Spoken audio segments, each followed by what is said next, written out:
You won! Alright, speaking about Axum, you think you could tell me a little bit about domesticating animals? Yeah. And by 2000 BCE, the animals were domesticated by the Ascan. They were a little bit later than the other people in Egypt, around there, Southeast Asia, because there were less time. And so, moving on, Northeast Asia, Southeast Asia, the majority of people in Northern Horn were semi-nomadic, making use of foraging, decimating, and planted animals. Some people in the region still forage without domesticating anything. You know what that means? Anything? Nothing. Dang. And so That's the really people cool, of man. Askham who raised cattle, sheep, camels, and wild animals was hunted for. You know what that means when they're hunted?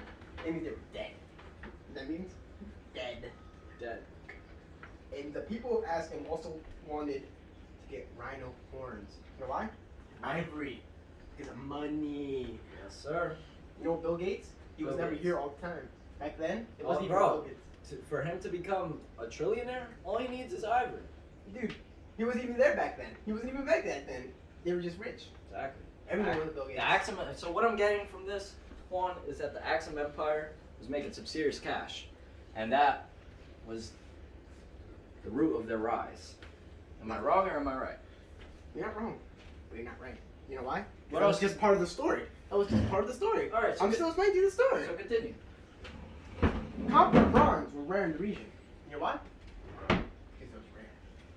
Mhm. So they did not go through Bronze Age, rather skipped to the Iron Age.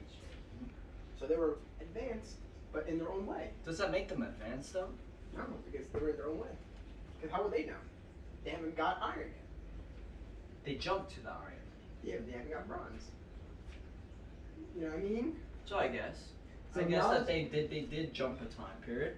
But doesn't that affect their collective learning in a way? It could. But once people started trading, they started trading their own ideas. So after a while, they skipped iron. Guess what? They got it later on. I did read something about their connection with the Roman Empire and how the Roman Empire was significant to their advancement in society. Reason being, the Red Sea was the key. That was the port. That was their connection for trade. Now, I did learn, to correct me if I'm wrong, that the demise of the Axum civilization was actually due to a array of things.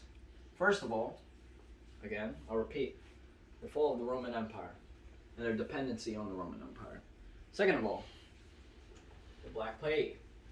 Black Death. Black Death. There we go. That's a better name for it. And lastly, you think you could tell me another thing? I'm pretty sure there's one more. They were exhausting their wealth. Became inflated. Good to know. Can you tell me a little bit about agriculture and like the crops that they used? Anything about that? Yeah. They flourished to manage the trade, so other people traded with them and they got new crops. One of the trading partners was India.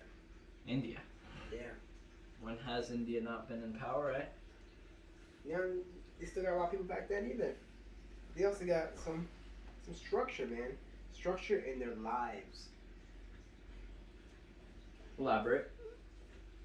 Man, they domesticated everything. They had wheat and they had barley. You know what's one thing we can do with wheat? You make bread. You know what you can do with bread? You can sell it. You know what you do with sliced bread? The best thing ever. Toast.